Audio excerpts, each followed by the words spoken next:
Y para esta conferencia, que son organizadas por el Seminario de Derecho Procesal, que encabeza el maestro Hugo Contreras Lamadrid, y también por el Colegio de Profesores de Derecho Procesal a cargo del doctor Fabián Mondragón Pedrero. Agradecemos a las autoridades de la Facultad de Derecho y a nuestro director, el doctor Raúl Contreras Bustamante. Hoy tengo el gusto de dirigir esta conferencia con la licenciada Teresa Esparza Escamilla, quien ayudará en la conducción y me presentará a los ponentes del día de hoy. En este momento, doy el uso del micrófono a la licenciada. Tere, por favor. Muchas gracias, maestro Ernesto. Hola, muy buenas tardes a todos y todas. Muchas gracias por sintonizarnos una vez más a este ciclo de conferencias en línea en materia procesal 2020. Bueno, pues el día de hoy estamos de manteles largos al contar con la gran participación de dos expertices y especialistas en el tema que nos atañe el día de hoy. Por una parte, contamos con la participación de la doctora Sougan Ghessamsadeh, y por otra también contamos con la participación del doctor José Santiago Blanco Bárcenas. Me voy a permitir compartirles una brevísima semblanza curricular de su vida profesional. Voy a empezar primero con la doctora Sougan Ghessamsadeh. Bueno, ella es abogada por la Universidad Internacional SEC en Ecuador. También tiene un máster summa cum laude en Derechos Humanos, Interculturalidad y Desarrollo por la Universidad Pablo de Olavide y la Universidad Internacional de Andalucía en Sevilla, España. Es diplomada en Género y Movimientos Feministas por la Universidad de Buenos Aires en Argentina. Es doctora en Ciencias Sociales por la Universidad Pablo de Olavide en Sevilla. Es docente titular de la Facultad de Derecho de la Universidad de Otavalo. Además, es docente de posgrado en la maestría en Derecho Penal y maestría en Derecho Civil en la Universidad Técnica del Norte. Y es activista por los derechos de las mujeres, además de ser conferencista internacional. Ahora bien, del doctor José Santiago Blanco Bárcena, él es abogado egresado de la licenciatura en Derecho de la Universidad Popular Autónoma del Estado de Puebla, y en 1995 obtiene por parte de dicha institución el premio Águilas al mejor servicio social de la licenciatura. Cursó estudios de maestría en Ciencias Políticas en el año de 1999 en la Universidad Popular Autónoma del Estado de Puebla. Cursó estudios de máster en Derecho Penal, Garantías y Amparo por la Universidad Autónoma de Barcelona y por el Foro Latinoamericano para la Seguridad Pública y la Democracia. Además de cursar estudios de doctorado en el año 2019 por la Universidad Leonardo da Vinci. Es miembro de la Barra Mexicana del Colegio de Abogados, es presidente del Grupo Juristas Estudiando, además de ser exsecretario del Ilustre Colegio de Abogados del Estado de Puebla y vicepresidente jurídico de la Confederación de Abogados Latinoamericanos AC. Es un gusto para nosotros darle la bienvenida a nuestros dos ponentes, agradecerles que nos acompañen el día de hoy y pues sin más le vamos a dar la palabra para que hagan uso de la voz. En primer lugar a la maestra Sougan Ghessamsadeh, si es tan amable, por favor. Listo, muy buenas tardes con todas y con todos. Por favor, antes de empezar, quisiera saber si se me escucha claro y fuerte. Sí, maestra. Excelente, muy bien, muchas gracias. Nuevamente, buenas tardes con todos y todas. Para mí definitivamente es un honor compartir esta tarde con todos ustedes. Quisiera agradecerle al doctor Hugo Contreras por su gentil invitación a este espacio de debate y reflexión académica. Y por supuesto también es un grato honor poder compartir panel con el doctor José Santiago Blanco, a quien respeto y aprecio profundamente. Ahora bien, mi presentación responde a un esquema de preguntas que van en el siguiente orden.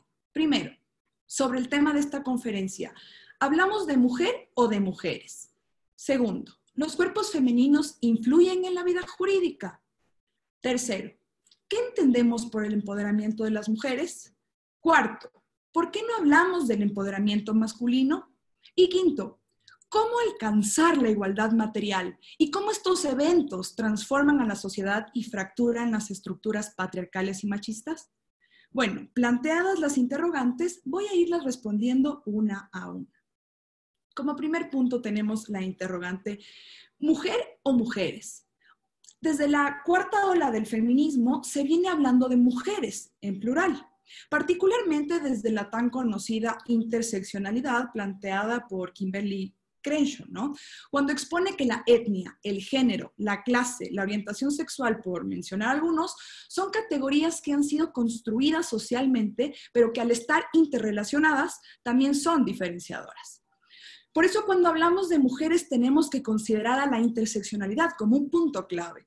De ahí que el carácter inclusivo de la pluralidad pone en evidencia que no existe una sola forma estereotipada de ser mujer. Vamos a ver, voy a poner un ejemplo. No es lo mismo ser mujer indígena de los Andes, nacida en territorio ecuatoriano, estar en situación de pobreza y en calidad de inmigrante, que ser una mujer holandesa blanca que está de turismo en Cancún. Mujeres distintas, atravesadas, insisto, por la interseccionalidad. Estas consideraciones son básicas para empezar a reflexionar sobre el empoderamiento. Por ello, la potencia lingüística del plural mujeres alude directamente a lo que se conoce como conductas sospechosas de discriminación que se configuran dentro del marco de los roles de género, los que obviamente sirven de acicate para la consolidación social de los estereotipos. Entre estos tenemos estereotipos de sexo, estereotipos físicos, estereotipos de clase, religiosos, entre otros, pero que cuando se juntan crean lo que conocemos como estereotipos compuestos. Es por eso que desde una lógica disciplinadora de Foucault se han creado a nivel social profesiones u oficios para hombres y para mujeres. Esto no es una novedad, ¿no? Además que no solamente eso, sino ciencias específicas para hombres y para mujeres. Pensemos, ¿acaso la historia del derecho continental de tradición romana estudia alguna tratadista clásica de la Edad Media y la moderna?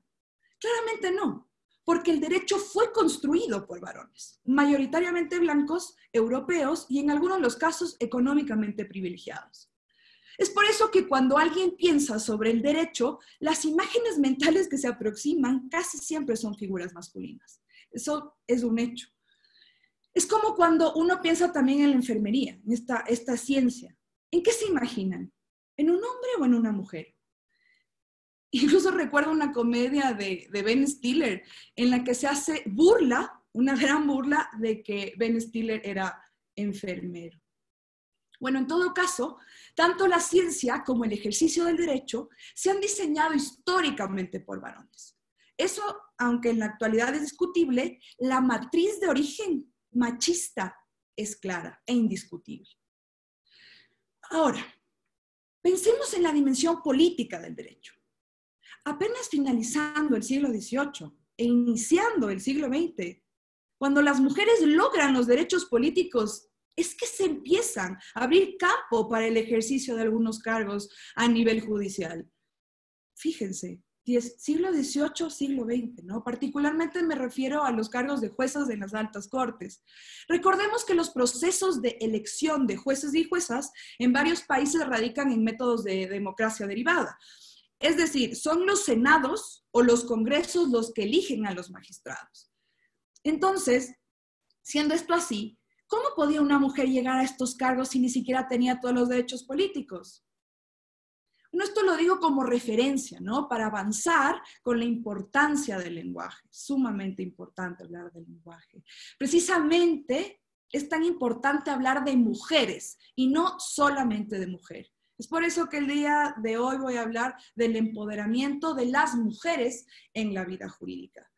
Esto porque a nivel global, bajo la luz de los distintos sistemas de poder, me refiero a democracias, teocracias, dictaduras y otras características propias de matriz social, es que podemos situarnos en lo que diría John Rawls, la posición original.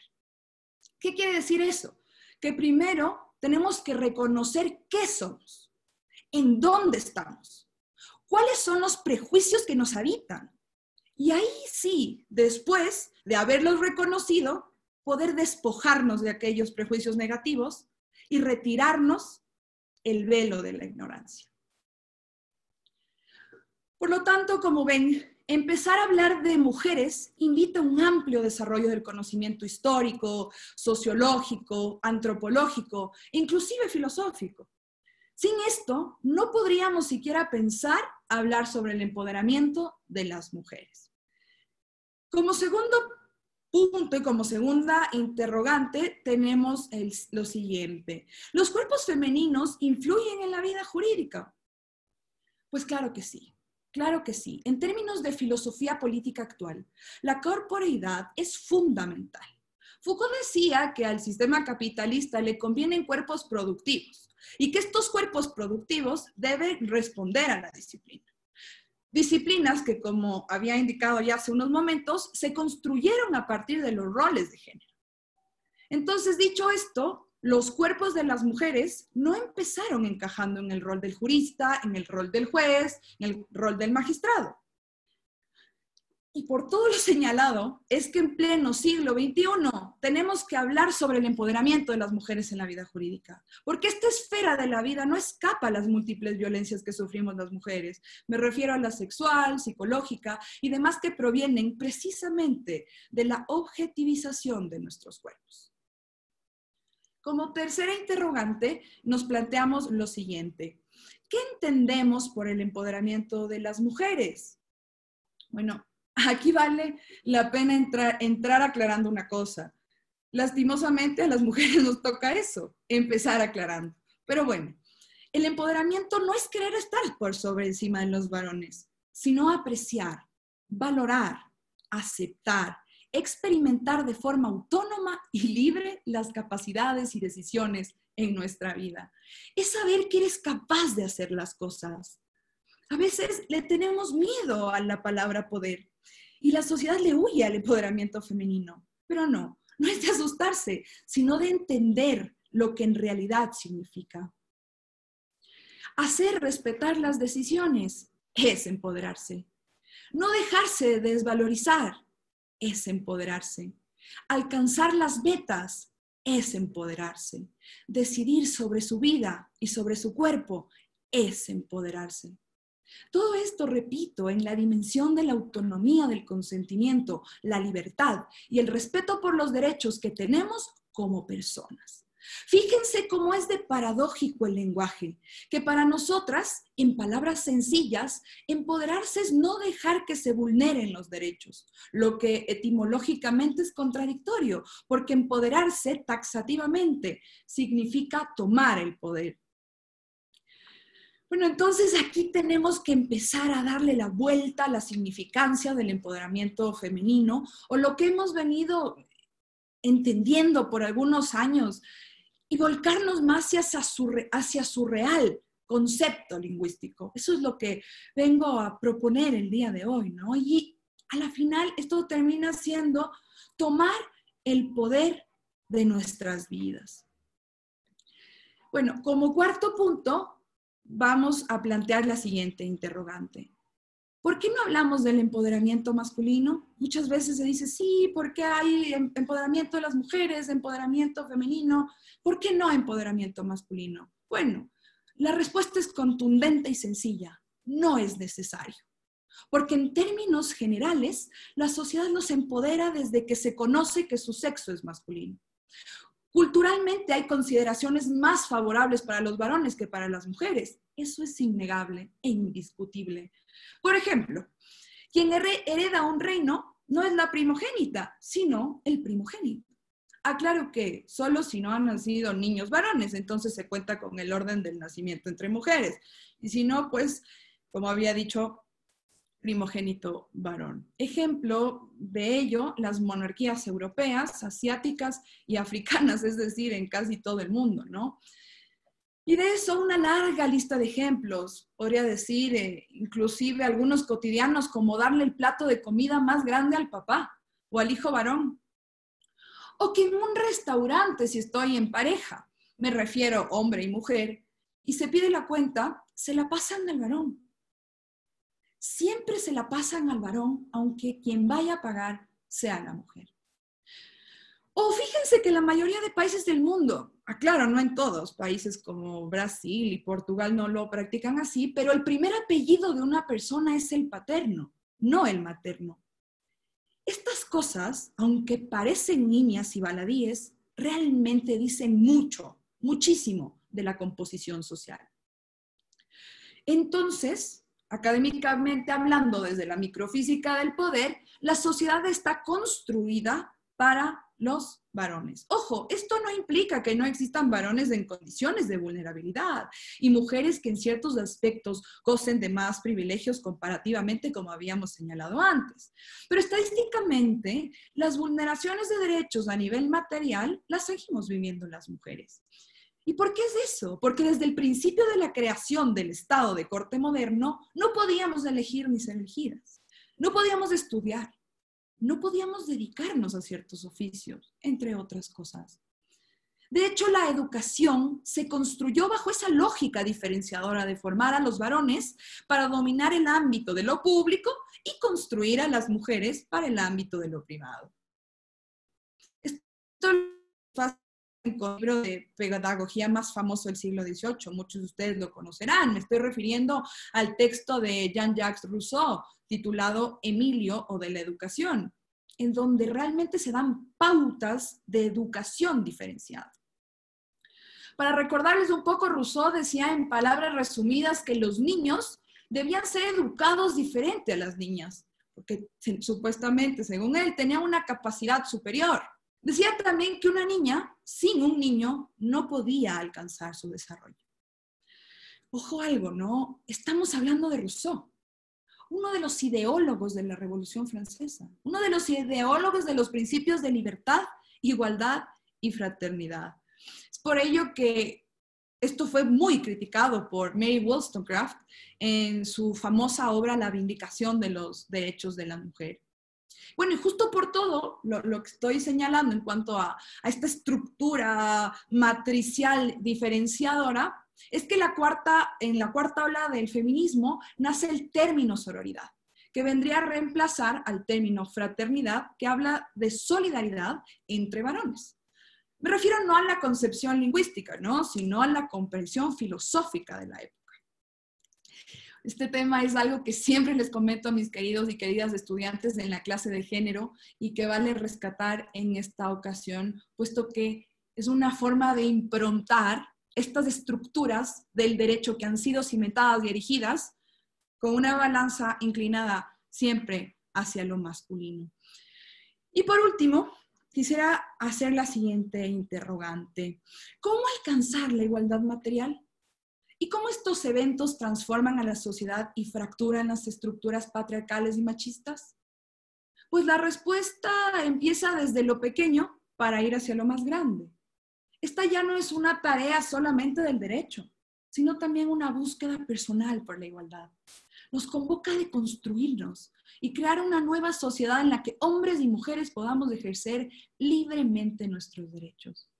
Ustedes se preguntarán, ¿cómo hacerlo? Bueno, por ejemplo, creando espacios académicos como este, incluyendo asignaturas de feminismo, género, nuevas masculinidades en las mallas curriculares de escuelas, colegios y universidades, creando conciencia desde una educación libre, perdiendo el miedo a la palabra feminismo, entendiendo su real significancia y su real alcance. Esta clase de eventos en los cuales se puede hablar de estos temas es donde la gente se involucra, ¿no? Y estos son los que construyen la materialidad que tanto añoramos, esa materialidad que tanto buscamos. ¿Por qué lo logramos a través de estos eventos? Porque se empieza llamando a la reflexión y a la desnaturalización de la violencia y los roles de género. Todo este producto deja ver que después de realizar estos espacios de debate y de conversación, porque esto termina siendo un conversatorio, deja ver cómo hombres y mujeres e instituciones multinivel cada vez más nos estamos juntando para hacer de este mundo un lugar mejor, donde se pueda alcanzar esa igualdad soñada por todos y todas y darnos ese espacio donde cabemos de manera plural, diversa y complementaria cuando sea necesario. Un mundo donde podamos ejercer nuestras libertades, exentos de estereotipos y roles que no afectan solo a las mujeres, recalco, sino también a los varones. Hablamos de ese deber ser que muchas veces nos obliga, nos acorrala y no nos deja desarrollarnos como humanos en dignidad. No tenemos que vernos obligados y obligadas a cumplir con los mandatos sociales que nos hacen daño. No es necesario cargar con maletas tan pesadas sobre nuestras espaldas. De eso se trata, erradicar la violencia, de eliminar la segregación, de erradicar la diferencia negativa. Hay que recordar que la igualdad no es más que el derecho a ser diferente y que por el hecho de ser diferente no me vulneren los derechos. Por eso, tenemos que arrimar el hombro en la búsqueda de la materialización de la igualdad. Repito, no es una lucha solamente de mujeres. Solas no podríamos solucionar las pesadas estructuras sociales. Necesitamos de todos que se sumen a esta lucha por la libertad, la solidaridad y la igualdad. Por eso, como dice Chimamanda Ngozi Adichie, una feminista que admiro muchísimo, señala lo siguiente: hoy me gustaría pedir que empecemos a soñar con un plan para un mundo distinto, un mundo más justo, un mundo de hombres y mujeres más felices y más honestos consigo mismos. Muchas gracias. Muchas gracias, doctora. Agradecemos mucho su excelente exposición y sobre todo destacar muchos puntos históricos que señala que ahorita por lo que hemos podido ver de algunos comentarios, le mandan muchas felicitaciones y sobre todo toca algunos temas muy importantes que creo que han venido a la realidad, sobre todo por el tema del apellido, que es un tema que me parece que es extremadamente de esta época, donde ahora se puede elegir cómo poner los apellidos a un recién nacido. Y bueno, pues creo que es un avance y voy a destacar un punto muy importante, sobre todo en estos temas que pueden resultar a veces controvertidos entre hombres y mujeres. El que considere que este es un trabajo que se debe de hacer a la par entre el hombre y la mujer para poder tener un resultado y sobre todo para tener, pues, lo que siempre se ha intentado, ¿no? Un mejor mundo, una mejor, un país. Esto no creo que no hables específicamente de alguna frontera. Muchísimas gracias y espero ahorita tengamos algunas preguntas, algunos comentarios que hacerle. Tere. Sí, muchas gracias. Bueno, pues a mí me gustaría retomar algo de lo que dijo la doctora Sougand, y pues es justamente visibilizar que los procesos de empoderamiento de la mujer no deben de perder la visión crítica sobre los sistemas de género, sobre los papeles y estereotipos a los que las mujeres históricamente nos hemos tenido que enfrentar. Tampoco no hay que olvidar los déficits de participación de las mujeres que históricamente hemos venido ostentando, ¿no? Esto me parece muy importante para hablar de este tipo de temas y cómo, justamente como lo han venido manejando, cómo crear y empoderar a las mujeres, no solamente a las mujeres ya en una edad adulta, sino a las mujeres desde la infancia, a las niñas, ¿no? Entonces, ahora vamos a cederle la palabra al maestro José Santiago.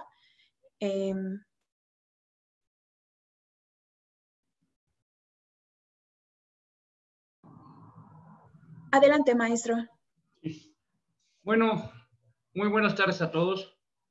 Agradezco de verdad la inmersiva deferencia que tuvo el doctor Hugo Contreras Lamadrid con su servidor. Agradezco a la Facultad de Derecho de la UNAM el que me hayan invitado a este ciclo de conferencias. En verdad, estoy muy emocionado porque participar con una persona que es admirable, brillante, con la que ya tuve la oportunidad de coincidir, y me siento pequeño cada vez que me toca participar con ella porque ella es una monstruo del derecho como es la doctora Sougand. Entonces, de verdad es halagador. Pero añosa la cosa es para su servidor. Sougand habló de interseccionalidad, Sougand habló de potencia lingüística, y lo estamos mirando desde el mismo día de ayer. con un acto penoso y con un acto valiente por parte de ciertos grupos. ¿Qué pasó ayer? Es vergonzoso para el pueblo de México lo que grupos de feministas, o más bien de delincuentes encapuchados con la leyenda feministas, realizaron en la Comisión Nacional de Derechos Humanos. Mi total repruebo, pero no quiero tocar ese tema para no herir susceptibilidades. Sin embargo, es reprobable la acción que emprendieron. Otra acción aplaudible, lo que una diputada, me parece la facción panista, realiza ayer de cambiar el nombre para que sea Cámara de Diputadas y Diputados y Cámara de Senadoras y Senadores. Esa potencia lingüística que hace reconocer el empoderamiento de la mujer en la vida política y en la vida jurídica. Pero, sin embargo, esa interseccionalidad de la que habla la doctora Zhou y que ya pasó en la UNAM y que quiero hacer reconocimiento expreso ahorita, mis estimados autores, a las mujeres que han dejado esas bases para que ustedes, mujeres actuales, puedan llegar a empoderarse de la forma en que lo están haciendo y que ya lo realizaron. ¿Sí? Pero lamentablemente en nuestros pueblos en Latinoamérica,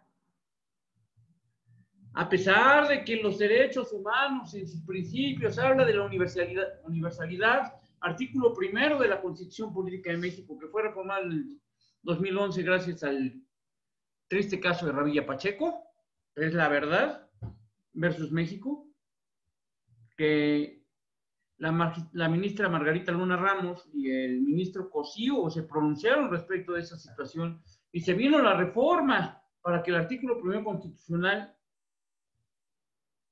ya estableciera los derechos fundamentales humanos como se establecen actualmente. Otro acto vergonzoso, una sentencia penosa, la sentencia de la Corte Interamericana denominada Campo Algodonero versus México,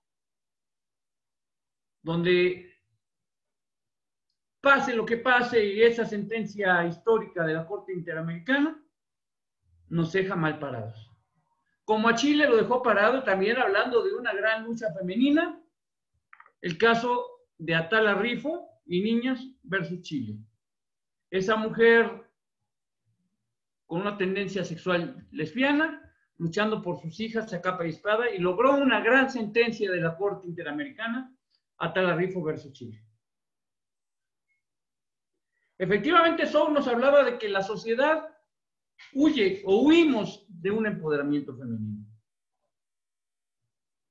Pero efectivamente, lo primero que debe pasar es que no se dejen desvalorizar por nada, que sigan luchando.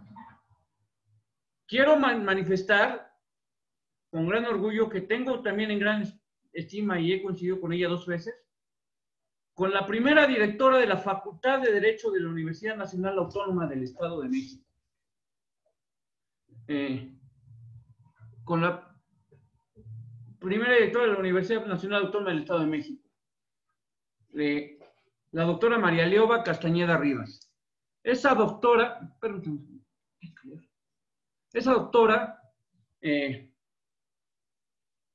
primera mujer en dirigir la Facultad de Derecho de la UNAM, una universidad que data de 1500 y tantos a la fecha, que sea la primera mujer en dirigir la Facultad de Derecho. Doctora Leoba, de verdad, impresionante. Pero más que ellas, podemos hablar, y sí quiero dar mi conferencia en ese reconocimiento, a las pocas mujeres abogadas que han sido reconocidas y que la mayoría son de la UNAM. La doctora Leoba nació en 1954, pero antes que ella hubo grandes doctoras en Derecho que dieron la pauta a que ahora demasiadas mujeres estudien y sean empoderadas y luchen por esa causa, que es el empoderamiento femenino. El no reconocer ese empoderamiento por parte de muchos de nosotros, decía la doctora Zhou, que el derecho fue creado por los hombres. Sí, pero el derecho es cambiante al igual que cambia la sociedad. Y ahorita tenemos que reconocer que la legislación moderna y el derecho moderno tiene que ser elaborado por legisladores y legisladoras. Tenemos que ceñirnos a un mundo más justo, un mundo incluyente. No solo en el léxico incluyente, en el vocabulario incluyente, sino incluyente en todos los sentidos de derechos fundamentales. Eso es súper importante. Tenemos que aprender no solo lo que nos dicen en las escuelas, lo dice Cicerón, non score servite dicimus. Tenemos que aprender de nuestros errores del pasado para poder tener una sociedad más justa. Le sigue que esta conferencia la quiero realizar reconociendo lo que muchas veces no hemos reconocido. La gran labor de mujeres que han logrado tener en México una gran trayectoria y que nosotros quizás en tiempos atrás no hemos querido reconocer. Por orden alfabético, sí me gustaría reconocer, y perdón por tocar este tema, pero ustedes como estudiantes de Derecho de la UNAM y como abogados de la UNAM y como abogados de todo México, tenemos que saber que existen mujeres autoras de libros y profesoras y doctoras en Derecho que generaron las bases para hacer lo que estamos siendo ahora, una sociedad jurídica incluyente. El tema es empoderamiento de la mujer en la vida jurídica, y qué mejor que reconocer ese empoderamiento desde un principio con las mujeres que establecieron esa situación. Quiero tocar en primer lugar el nombre, por alfabéticamente hablando, de Aurora Arnaiz Amigo. Es cierto, nació en España en 1913 y fallece en 2009. Es la primera mujer en México en impartir la asignatura de Derecho Constitucional en la UNAM. Esto sucedió en el año 1967. Gran trayectoria, su nombre aparece inclusive en una placa en el 2001 que fue develada en la UNAM respecto de la trayectoria de mujeres valiosas. Pero si ustedes se dan cuenta, el número de esas mujeres es mínimo a comparación de la gran cantidad de hombres. Efectivamente, Sougan, la doctora Sougan, a quien aprecio mucho, de verdad, hemos coincidido en algunas actividades y de verdad es una mujer brillante, nos decía que el derecho había sido creado por hombres. Sí, no lo niego, pero las reformas al derecho han sido ya establecidas por hombres y mujeres, y así tiene que ser, tenemos que ser incluyentes. ¿Sí? Seguimos con otra gran doctora. Perdón por mi ruso, no sé hablar muy bien ruso. Sara Bialostowski-Warszawski. Nace en 1929 y fue la primera directora del Seminario de Derecho Romano de la UNAM. Una mujer brillante también. En la UNAM también quiero reconocer a otra gran mujer, a la doctora María Margarita Carreras y Maldonado, que nace en México en 1922 y fallece en el 2009 también. Ella fue titular del segundo curso de Derecho Privado y Civil y fue la primera mujer, óiganlo bien, la primera mujer en dirigir escuelas y universidades incorporadas a la UNAM. Mi reconocimiento a esa gran mujer. ¿Sí?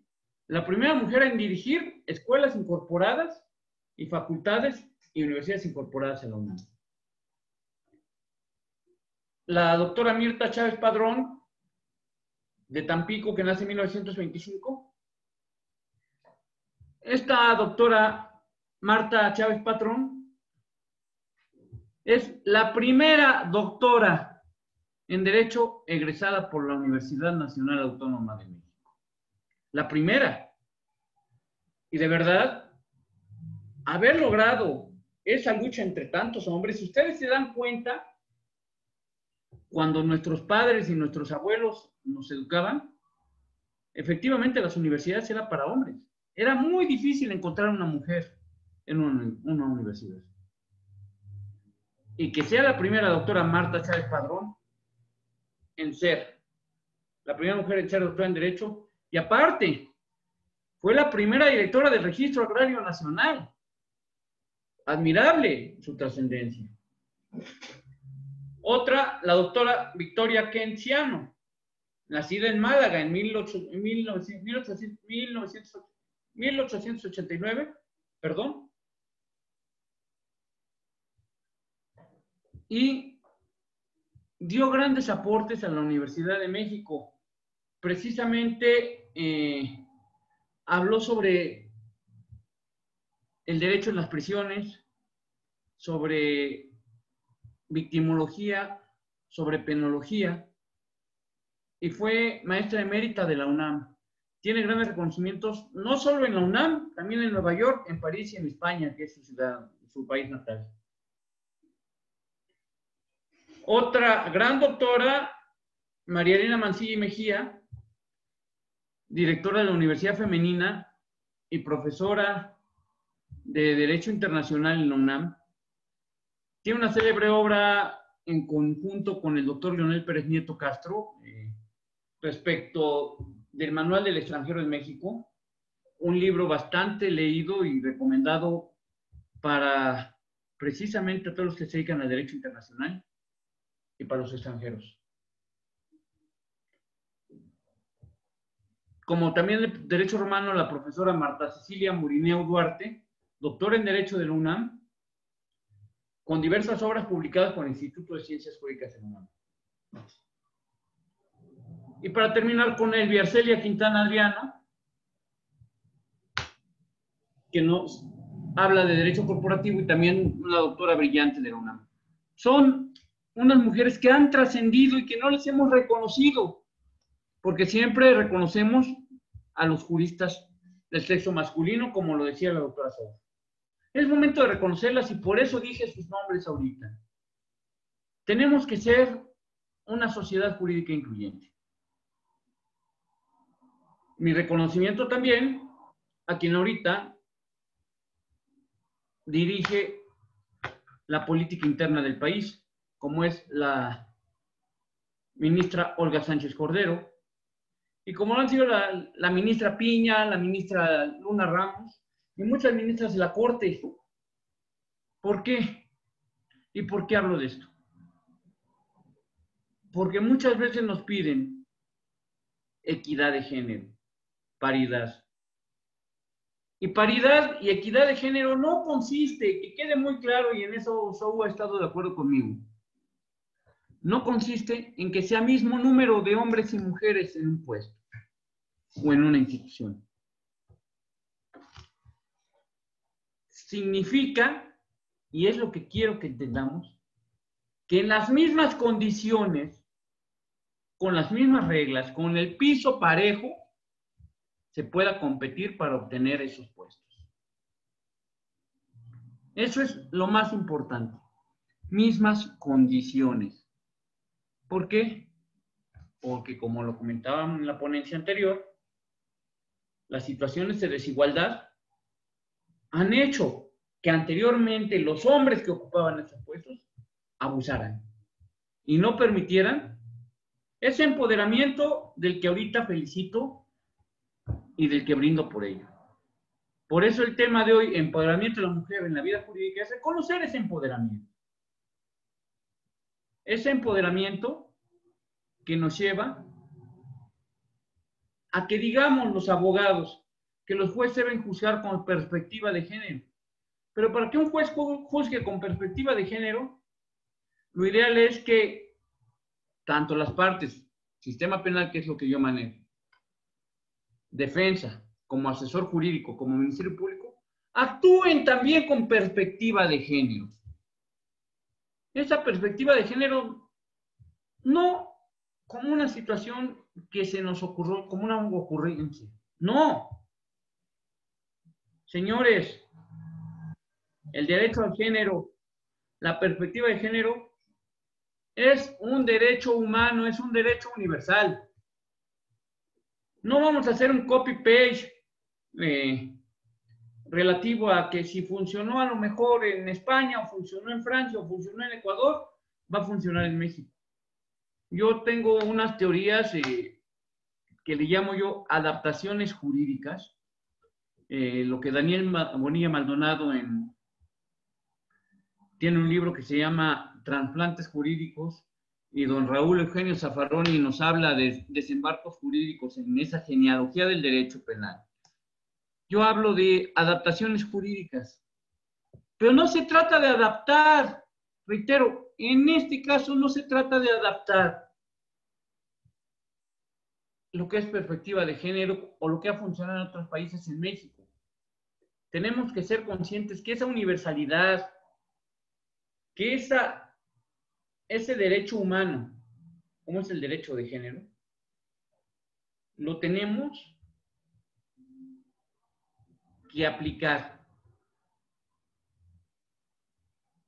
con todo para efecto de que nuestras mujeres, no solo en la vida jurídica, en la vida social, en el campo, en la política, en la educación, en el deporte, estén empoderadas.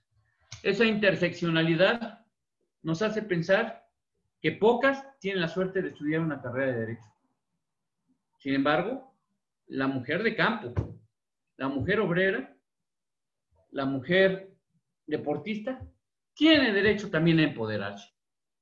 Y ese empoderamiento tenemos que nosotros ser el ejemplo para lograr el empoderamiento. Maestro, y gracias perdón, a Dios, permítame un segundo. Dos minutos, por favor. Sí. Ese empoderamiento, y disculpen el tiempo, ya me avancé, nos da un ejemplo, y la gran convención, aparte de la cuarta ola de que manejaba Soudan, yo quiero hablar y reconocer que el gran movimiento para lograr lo que tienen o tenemos hasta ahorita, de esa igualdad en género, se da en la Convención de Beijing en el año 1995. Ese fue el parteaguas en Beijing, en China, para que la mujer lograra establecer ya parámetros adecuados de paridad, equidad, igualdad y perspectiva de género. De verdad, es admirable la conferencia que dio la doctora Zhou. No quise meterme en camisa de 11 varas, discutiendo temas sobre feminismo, feminicidio, femicidios y todo. Quise más que nada reconocer el empoderamiento de ustedes. Doctora Tere Esparza, doctora Zhou, doctora Lorena, que estoy viendo en esta transmisión. Me da mucho gusto que ustedes sean empoderadas, que conozcan este tema, y agradezco a la Facultad de Derecho de la UNAM esta participación. Gracias a todos y estoy a la orden. Muchas gracias, maestro, por su participación y a petición del público que nos acompaña el día de hoy, quisiéramos darle una segunda intervención a la maestra Souhan. Maestra, si tuviera, por favor, algunos comentarios y conclusiones acerca del tema que se está tratando, por favor. Claro que sí, muchas gracias por la palabra. Sí, bien es cierto, como dice el doctor Santiago, lo que hizo fue una intervención indicando que han existido y existen muchas mujeres empoderadas, y el hecho de que sean mujeres empoderadas sirven como referente para otras mujeres. Sin embargo, considero que no es cuestión solamente de ver a las mujeres que han alcanzado el empoderamiento femenino, y de eso se trata la interseccionalidad a la que yo hacía referencia. Otro punto también que considero que es importante destacar es que muchas veces utilizo este término, se sataniza las formas de expresión de las mujeres hoy por hoy. Sí. Que yo no lo practique de esa forma, como muchas mujeres lo hacen, principalmente en México, el activismo del feminismo, principalmente el feminismo radical, y con feminismo radical no me refiero a que es un feminismo fuerte, que lo que pretende es la violencia, incitar la violencia, mucho menos, no, sino lo que se refiere al feminismo radical es a cambiar las estructuras patriarcales de raíz. De ahí viene la radicalidad del término feminismo radical. Me refiero a esto puesto que muchas veces nos duele tanto, nos genera tanta conmoción el hecho de que esas mujeres se estén manifestando de esa forma, pero no sabemos por qué lo están haciendo así. Les duele su vida, les duelen sus hijas muertas, les duelen sus hermanas muertas. Y eso es lo que están reclamando. ¿Y por qué lo hacen de esa forma? Porque es una forma en la que estamos hablando de eso el día de hoy. Por eso es que estamos trayendo a colación eso. Muchas veces las luchas sociales para eso son luchas, ¿no es cierto?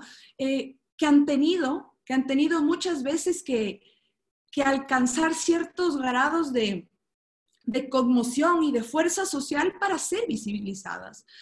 Yo no las practico de esa forma. Mi forma de activismo no va por ahí, a la que hacía referencia el doctor Santiago Blanco. Sin embargo, no la critico. No la critico ni la veo como mala. ¿Por qué? Porque sé que son mujeres que están diciendo, a ver, la formalidad es una cosa a la que hacía referencia el doctor Santiago también, Beijing, en general a Belém do Pará y demás convenciones internacionales de derechos humanos, que son eso, son igualdad formal. Pero ¿dónde queda la igualdad material? La igualdad material aún no se la ve cristalizada del todo. En ciertos espacios sociales, políticos, sí, pero no del todo. Entonces, por eso que el feminismo sigue siendo necesario. Por eso el feminismo tiene una piedra angular y fuerza importantísima para el desarrollo de este movimiento, que lo que ha traído a la sociedad no es de inequidad, más bien todo lo contrario, sino es de alcanzar derechos. Siempre lo que digo en mis clases de género a mis alumnos es que acá en el Ecuador, hasta el año 1989, si una mujer era infiel, su padre, abuelo o hermano podían matarla sin tener ningún tipo de consecuencia legal. Me estoy refiriendo a 1989, acá atrás, acá no es que han pasado cientos de años, ¿no? Entonces, hay que entender que las cuestiones que están pasando no es porque sí, no son gratis, son porque hay una discriminación y una rabia contenida. Y hoy por hoy se está hablando de eso porque es necesario. Hay diferentes espacios para hacer activismo. Sin embargo, yo no lo critico. Yo no lo critico y no me parece reprochable, porque sí me parece reprochable. Hay tantas mujeres que México sea referente de campo algodonero, de las cruces rosadas, a nivel de la Corte Interamericana de Derechos Humanos en cuanto a feminicidio en este caso. Entonces, hay muchas cosas por hacer, no vale la pena criticar, no me parece que vale la pena criticar ni reprochar el actuar de las mujeres, que lo que están diciendo es, a ver, alto. La igualdad, sí, a nivel material, pero no nos olvidemos, perdón, la igualdad a nivel formal está, nadie dice que no, pero para la materialidad falta un trecho enorme. Y es por eso que les invitaba a todos y todas que arrimemos del hombro y que entre todos y todas nos ayudemos para que esa igualdad material soñada sea una realidad. Muchas gracias. Muchas gracias, maestra Sougan. Por acá estamos recibiendo ya algunas preguntas para usted. Una de ellas nos dicen cómo se puede instrumentar eficazmente el empoderamiento de la mujer en la sociedad. Claro, muchas gracias por la pregunta, muy valiosa. Tal como decía en la disertación, ¿no? Este tipo de espacios académicos son sumamente importantes para hablar del tema, visibilizarlo, entender que no es algo ya superado. Estaba ahorita leyendo el chat también, el del Facebook Live, y veía unos comentarios que decían, bueno, y no pueden hablar de otro tema. No podemos hablar de otro tema aún, que esto es necesario, es importante. Y ok, si no les parece bien, no pasa nada. Pero hay personas a las cuales sí les interesa. Tenemos alrededor de 300 vistas en este momento. Son personas que realmente quieren estar acá importándose por este tema, generando un sentido de pertinencia. Y ese sentido de pertinencia lo van a ir plasmando a su familia, y su familia así consecutivamente como un dominó. Porque así como había hablado anteriormente que las estructuras patriarcales y sistemáticas de violencia son una realidad, no podemos negar porque el patriarcado realmente existe, o sea, no podemos decir que no. También podemos cambiar eso. ¿Cómo podemos cambiar eso? Cambiando nuestra mente, cambiando nuestra forma de actuar, entendiendo que los roles no son naturales, que los roles han sido construidos. ¿Sí? Que hay que empezar a despojarnos y a desnaturalizar el deber ser de los hombres y el deber ser de las mujeres. Hay que empezar por obviar el binarismo. Hay que entender que muchas personas no quieren ser como les obliga a ser la sociedad, y no está mal. No está mal, hay que empezar a respetarnos y a entendernos como personas en dignidad. Y así realmente alcanzaremos el verdadero objeto y sentido de los derechos humanos, ¿no? Porque, y de los derechos fundamentales, porque la dignidad humana es una clave importantísima y fundamental, como decía Conrad Hesse, en lo que se refiere al alcance de los derechos fundamentales, ¿no? Entonces, prácticamente sería eso, romper las estructuras, empezando desde lo más pequeño a lo más grande, desde los mismos hogares, las mismas casas, las casas de estudio, las casonas universitarias. La Universidad de Otavalo, que es en la cual imparto clases, tiene una materia de género. Tiene una materia de género. Los estudiantes que empiezan con una forma de pensar arraigada a estructuras de roles y machismos recalcitrantes, fortísimos, entonces salen con otra idea y entendiendo que el feminismo no es una mala palabra y que el feminismo es un aporte para todos y todas en igualdad. Y que realmente estamos aplicando el principio de igualdad y no discriminación. Entonces, eso, mi estimada doctora, esa sería la respuesta a la pregunta que me realizó.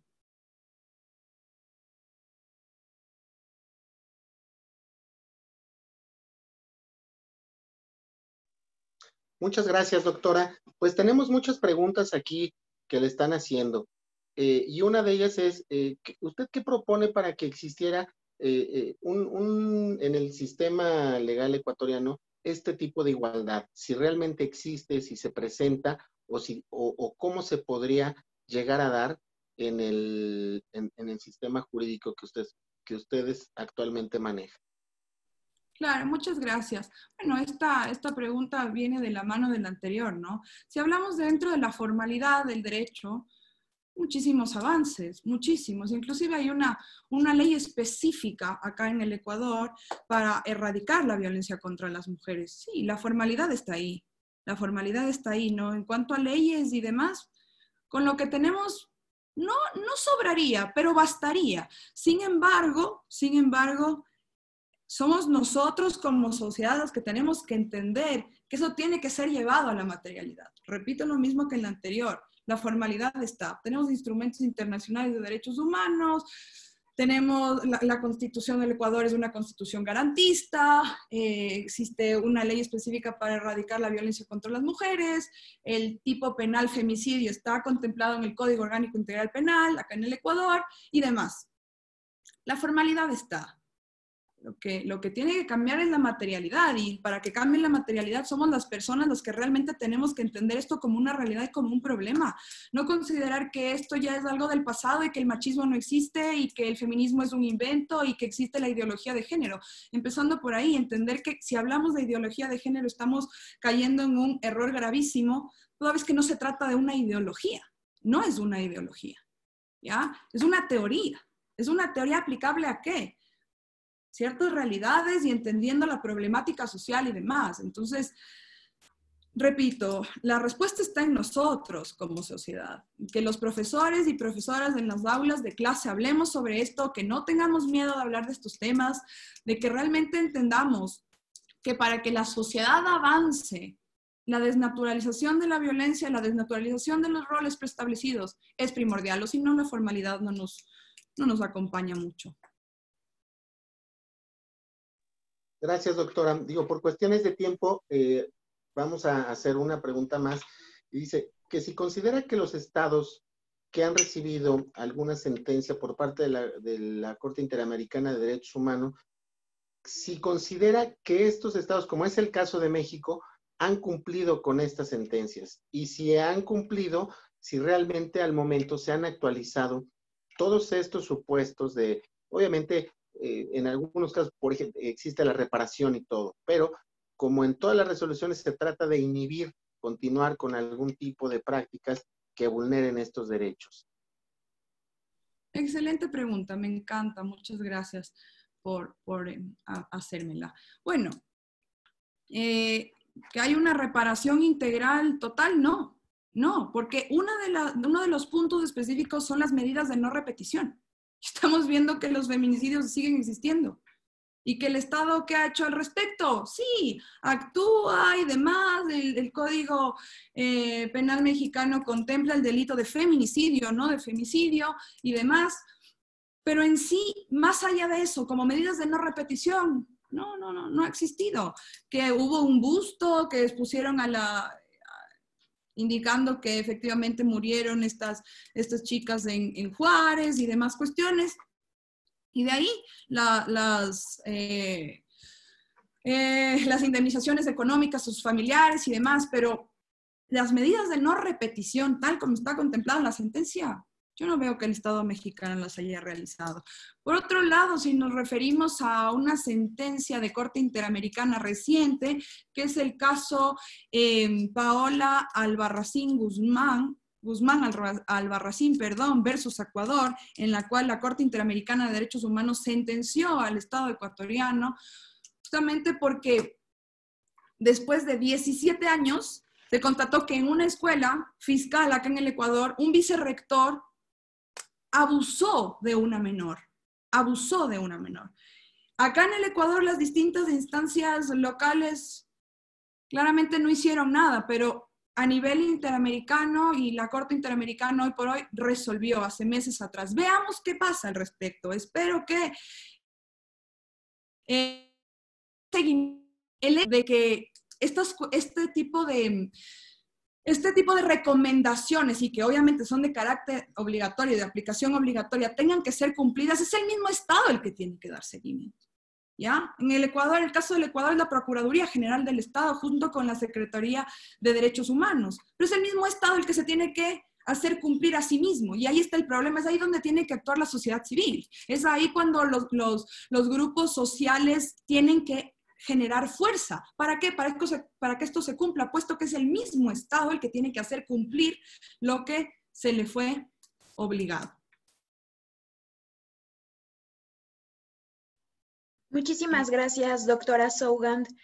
Por cuestiones de tiempo vamos a tener que pues dar término al evento.